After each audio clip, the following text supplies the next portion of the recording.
Welcome to Everlasting Talk. Hello, welcome to Everlasting Talk. I'm your host, Ever. Today on the Biography, we're talking about Otto Von Bismarck.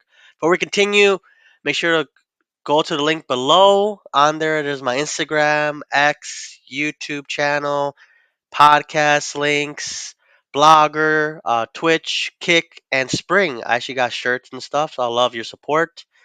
Thank you so much. Let's get started. Today we're doing an episode on Otto von Bismarck. Otto von Bismarck is a statesman whose strategic brilliance shaped the course of European history. Let's get started.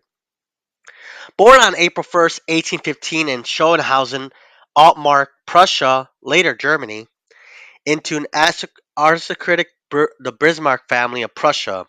His early years was marked with a combination of traditional Prussian values and a keen intellect that set him apart from his peers. He was very smart, he wanted to learn, things like that. After talking to his mom, he went to study law at the University of Göttingen, but spent most of his time partying and really didn't study. He was very, very lazy. He eventually transferred to a university in Berlin, but he ended up entering the Prussian service, representing the Kingdom of Prussia in the German Confederation. But upon his mom's death in 1839, he would leave the Prussian service and school and will go ahead and go help his father out. He said that was an excuse to escape the school and the Prussian service. So he lived an ordinary life on the farm. Ended up marrying a woman by the name of Johanna, which he married to her until her death, years before he died. But something in him wanted to do much more. He eventually became a Christian and was getting involved into politics, having a more conservative view, and also having the question of other religions as well. Eventually, he was elected in the to the Prussian Chamber of Deputies in 1849, and by 1851, Frederick William IV appointed him the Prussian representative to the Federal Diet in Frankfurt at the time. He wanted Prussia to be the main power in the German Confederation. He thought Prussia was the strongest. It had the best government, the best people, and he was always at odds with Austria. Austria was one of the fiercest enemies of Prussia, according to him. So he wanted to really, really get it to them. Eventually, his rise to power was meteoric. He gained a reputation for his wit, diplomatic finesse, and his commitment to strengthening Prussian power. The defining moment for him came to his blood and iron policy. As prime minister, he orchestrated a series of wars, including the Danish War, the Austro-Prussian War, that's where his hate for Austria culminated the most, and the Franco-Prussian War. Through strategic alliances and military victories, his goal for unification of Germany finally happened under Prussian control.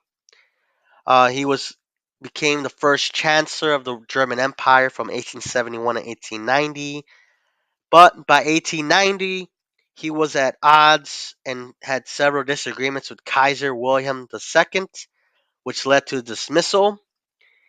His absence from the political stage in Prussia led to the 20th century being a tough time in Europe. Yeah, he was very bitter about his time in getting taken out by Kaiser William II. Until his death, he had very, very strong views about it.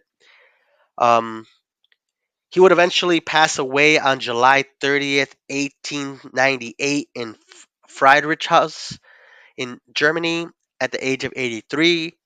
His legacy is complex, shaped by admiration and criticism. Understanding his life is crucial to understanding how Europe was shaped in the 19th century and the events leading into the 20th century.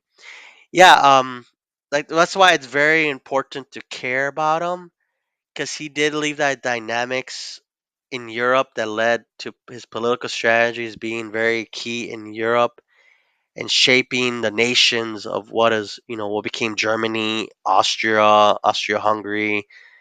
So it's very important to learn that. There's some sources you guys could look into. I think books, a documentary, and a movie. The book I recommend is Bismarck: A Life by Jonathan Steinberg.